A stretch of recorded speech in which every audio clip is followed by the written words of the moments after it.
Hi, this is Ryan Thomas with East West here with another Composer Cloud tutorial, and today we're going to be looking at the Brutal Action Guitar demo that was written for one of the 1-minute Composer Cloud tips. And I want to remind you that the list of all the patches used to produce this demo is provided for you in the video description. So if you have any question about the specific patches that I'm using in this demo, then go ahead and just refer to that list. So let's go ahead and dive right in. We're just going to take this section by section and break it down by the various instrument groups. And this piece is starting off with the low strings, the low woodwinds, and some percussion. So let's go ahead and dive right in.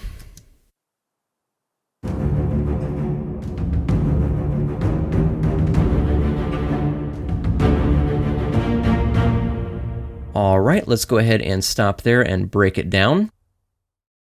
Starting with the strings. Okay, so we have the basses just on the one of each measure. And then we have the cello. It looks like the basses are kind of hiding the cello notes here. That's a bit unfortunate, but you can kind of see what's happening here. And the violas are then joining the cellos just the octave above in these next two bars here. So all together they sound like this.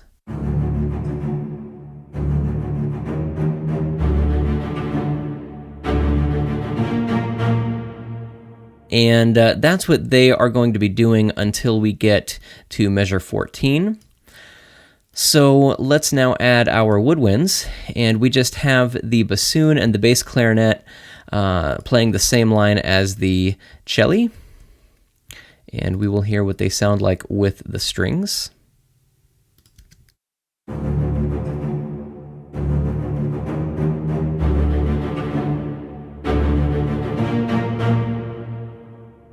And I'm also going to go ahead and solo the woodwinds just so that you can hear exactly what they are adding to this.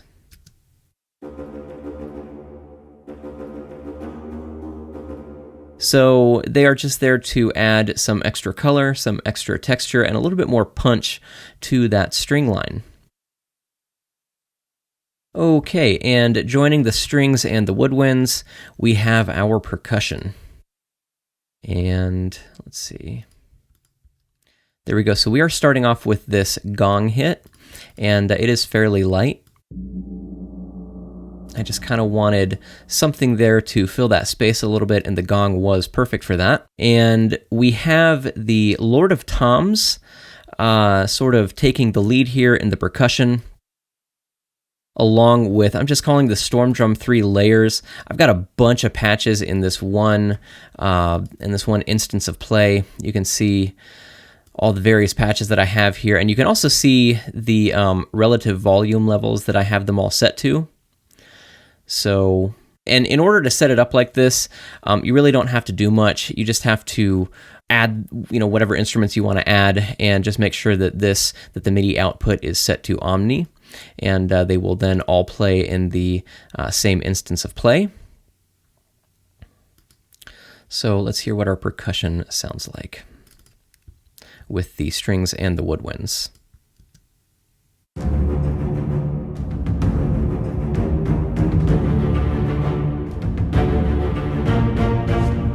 So this line here is the Lord of Toms. Just like in many of the previous pieces, I'm keeping the velocities fairly light because I want a very broad frequency response from these drums. I have the Storm Drum 3 layers, just kind of adding some accents.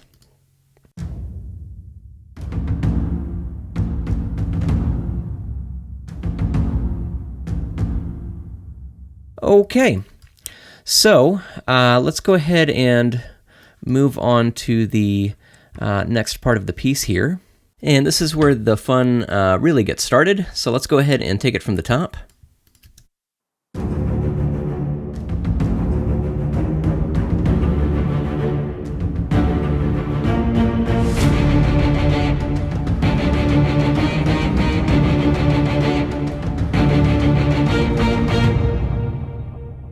Okay, let's break everything down.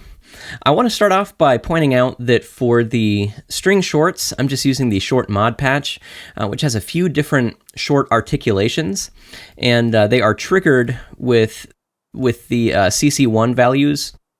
And for the basses, I am using the Marcato articulation, which is the longest one in the patch, and that's achieved by setting CC1 to the highest value.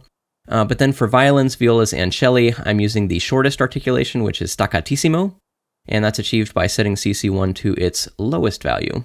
Very useful, very versatile patch. And I'm using the rumps from Storm Drum 2 to achieve that transition between the first section and this section. It's a really cool patch. Just kind of a nice way to, get from one section of a piece to another. And in this section, we are adding the guitar, we're adding the violins, and we are adding some additional percussion. So let's go ahead and start with the guitar. And I am using the Gibson Lead key switch patch from Ministry of Rock 2. Really cool patch.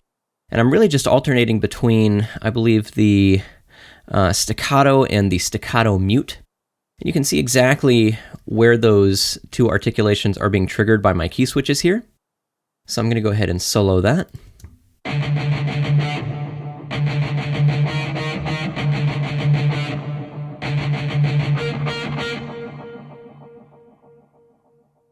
Okay, and then we are adding the violin shorts. There's not a whole lot to talk about with the strings. The violins are pretty much just doubling the violas, but an octave above.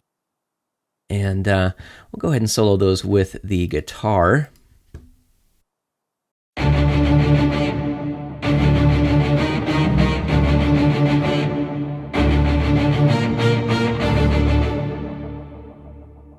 All right. We haven't added brass yet. The woodwinds are pretty much doing the exact same thing that they've been doing, which is just doubling the celli, so we're not really going to bother with them. Now we are adding, in the percussion section, a pretty integral element here, and that's going to be our djembe ensemble. And that just really changes the sound of the percussion section, and it really gives it this drive and kind of a bit of an urgency and an energy that I think is really cool. I love this patch. This is actually from Ra. It's not a Storm Drum patch. And the cool thing about this patch is that you can pretty much just wail on your keyboard roughly in rhythm with the piece, hit quantize, and 9 times out of 10 you're going to get something pretty cool. That's actually how I played this line in. There's really no rhyme or reason to it, and it sounds like this. I'm actually going to go ahead and just solo the percussion section by itself so that you can hear what the djembe ensemble is contributing.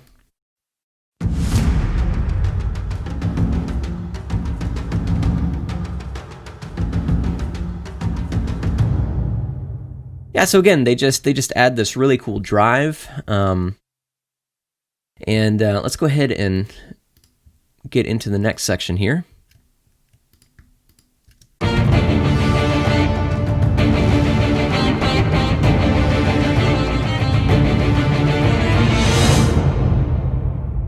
Okay, we're not really adding a whole lot here besides a second guitar part that's just doing harmony with the first one. I'll solo those together so you can hear those real quick.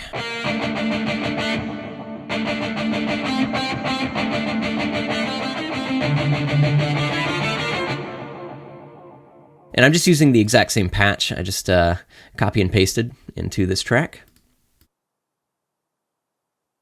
In our strings, we're not really doing anything too different, although you do now have some actual harmonies coming in with the violins.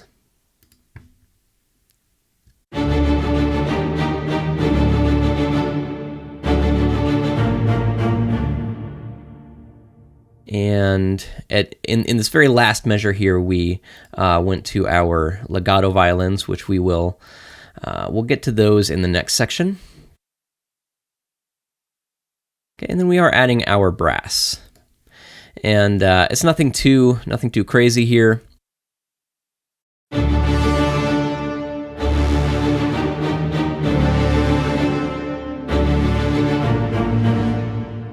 Just kind kind of needed something to fill the space and kind of help it build into where the melody is coming in. And if you notice, the CC11 isn't just mirroring CC1. In these particular patches in the brass, CC11 actually just controls volume. It's just a raw volume control, whereas CC1 controls both volume as well as the timbre of the instrument. You can think of CC1 as basically how hard the brass player is actually blowing into, the mouthpiece. So I wanted this really cutting sort of brassy sound, but I also didn't want it to overwhelm the rest of the orchestra. So I basically just opted to essentially lower the volume in this section. And then, again, the woodwind section is doing the exact same thing as before, just doubling the cello. And in the percussion, we have added the lion drums. And I believe that they are just doubling the storm drum layers. Yeah, they are. They're just kind of thickening up that line. So...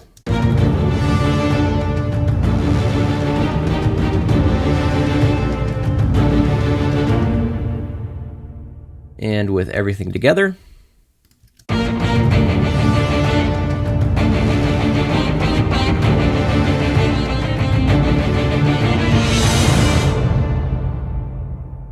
All right. So now we are getting into kind of the meat of the piece where we have this melody coming in. So let's go ahead and dive right into that. And let's actually start 2 bars before this next section.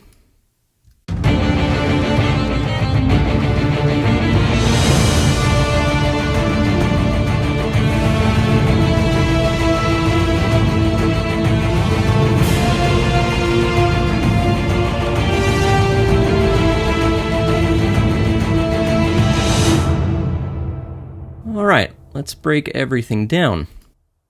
So let's just go ahead and start with the choirs and work our way down. And I believe we've got a word builder patch here, and they're just singing some random lyrics that I thought sounded cool. They're singing Ra, Te, Nar, Fa, Mu, Sako. And they sound like this.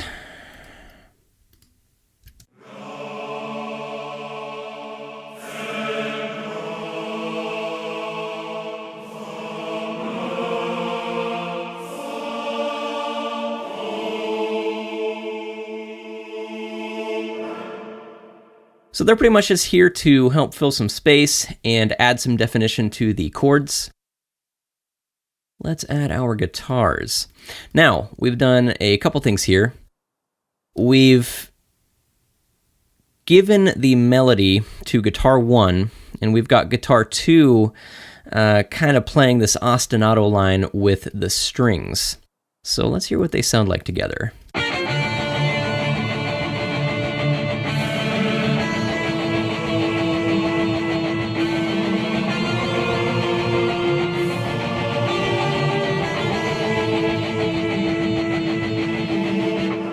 I just, this guitar just makes me smile. I love just the, just that chug.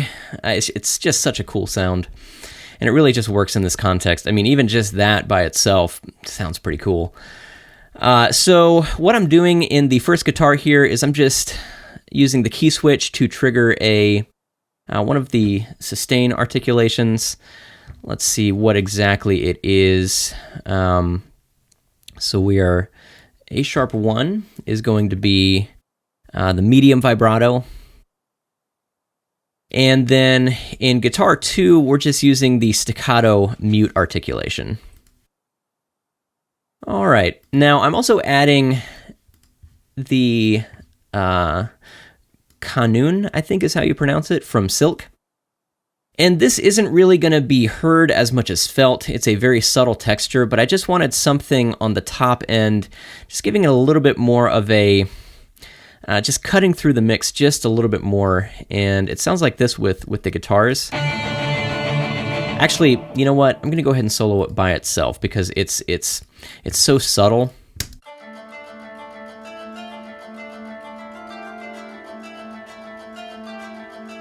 And you can see how far I've got it turned down. Again, I don't really want this to be heard as much as just felt. It needs to just be there to support the strings and the guitar line. Speaking of these strings, let's go ahead and add those with our guitars. So we now have the violins on this melody with the guitar. They're going to be playing in octaves, violin 1 and 2. And we've got the violas and the celli, as well as the basses helping to outline the chords with these shorts.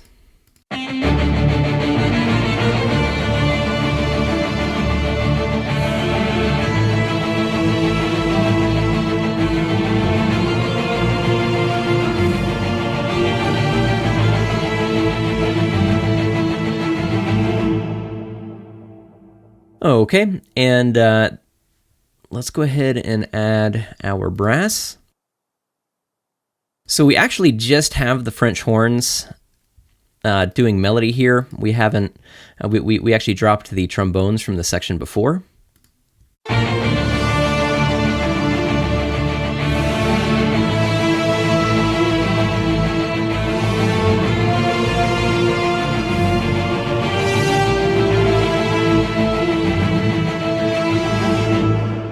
And man, you know, just having those French horns with the strings, with the guitar, just a really cool combination of instruments for that melody. Now again, in our woodwinds, we don't have anything too exciting going on here. I believe now we just have the bass clarinet and the contrabassoon doubling the basses, the string basses.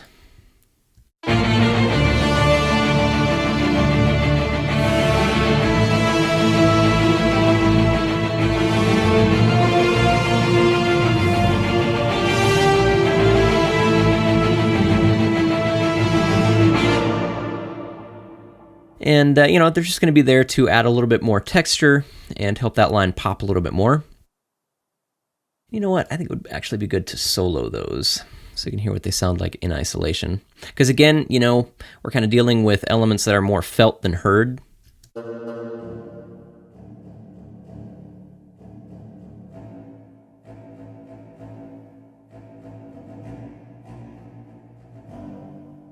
Might almost be too subtle, but I'm not going to worry about that for now.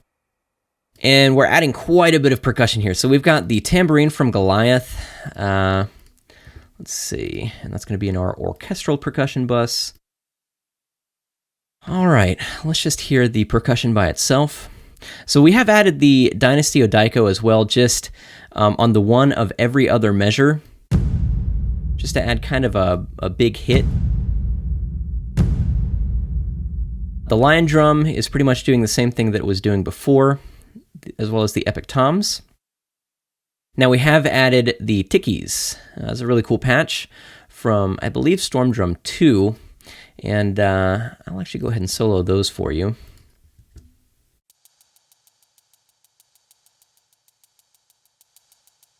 So they're just going to be there to add a little bit of kind of high-end energy to our percussion section.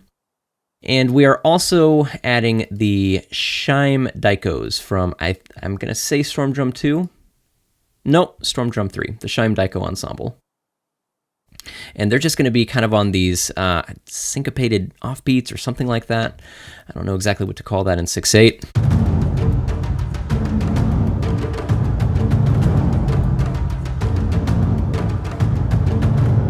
And then adding our tambourine as well.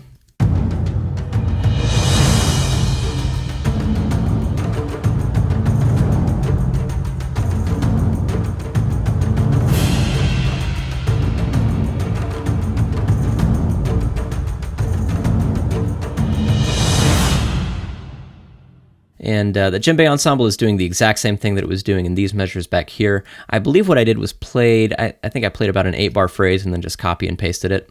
So there was some variation. Okay, I think that actually does it for this section. Let's go ahead and move on to the final section, where we are adding the women's choir, as well as the rest of our brass section and a little bit more percussion. So let's go ahead and get into that. And let's start 2 bars out for context here.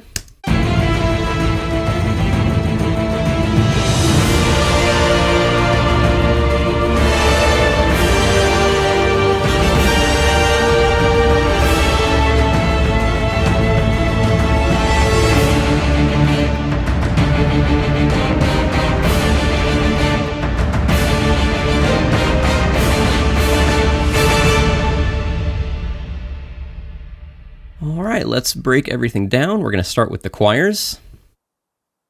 And we are just adding the women's choir, singing the exact same lyrics as the men's choir in the word builder patch.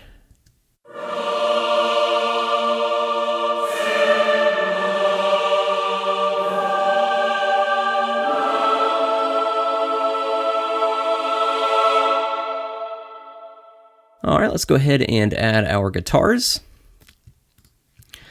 Now we have taken guitar 2 from this ostinato line with the strings to a sustain articulation doing harmony with guitar 1.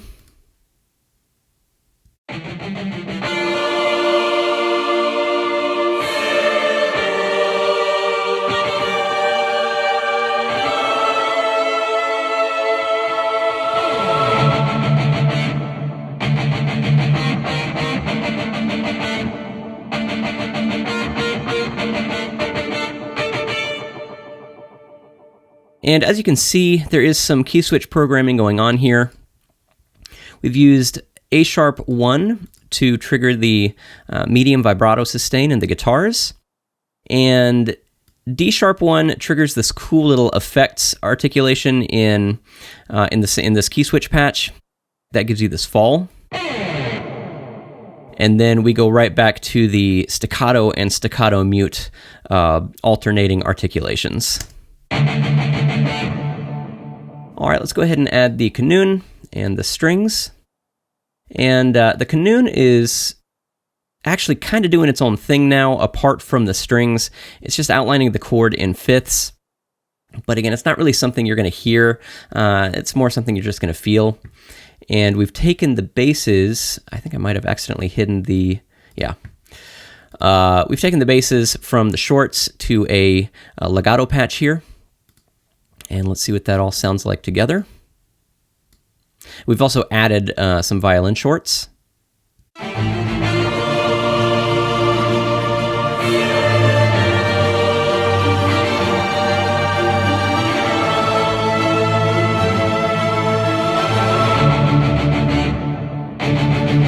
Basses are back on shorts.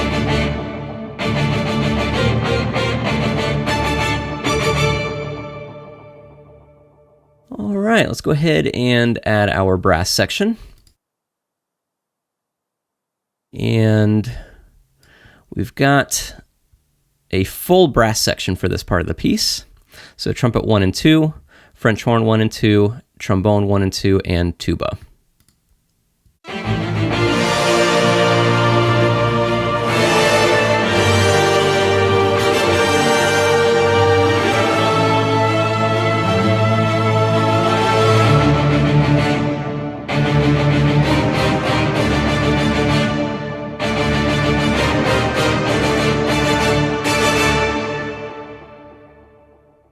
And there is just a bit of key switch programming going on in the trumpet. So these are all just sustains, but I triggered the very shortest of the staccato articulations in this key switch patch for these two notes. And finally, let's move on to the percussion. Most of the percussion is pretty much doing what it's been doing, but we did switch up the rhythm in a couple of these patches here, like the epic toms are doing something a little bit differently. And we've also added the Persian battle drum. So I'm just going to go ahead and play it from right here, and I'm going to add this MIDI information as we progress throughout this part of the piece.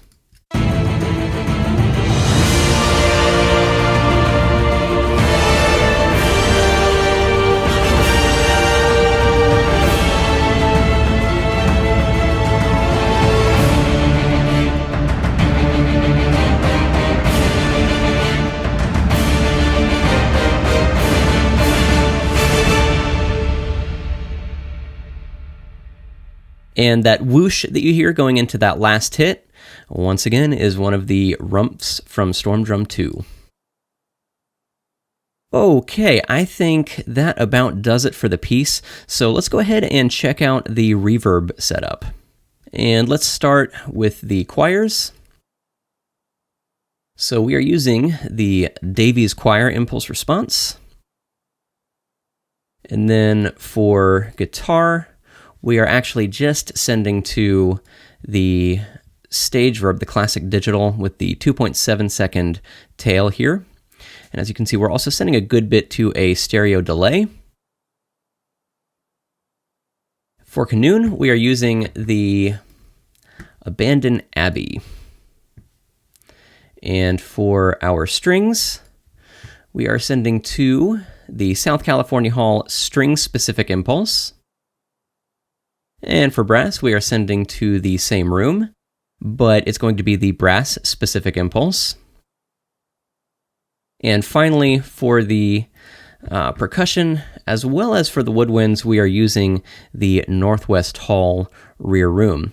And I should note that I do have two different instances of this reverb on two different buses. And I just do that because I like to EQ them slightly differently for the woodwinds and the percussion. I cut just a few more of the lows out of the percussion reverb.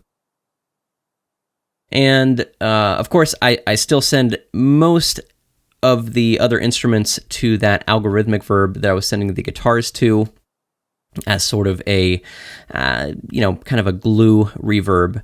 So everything kind of has its own space, its own defined reverb, and then everything gets sent in various amounts to that, what I call my stage reverb.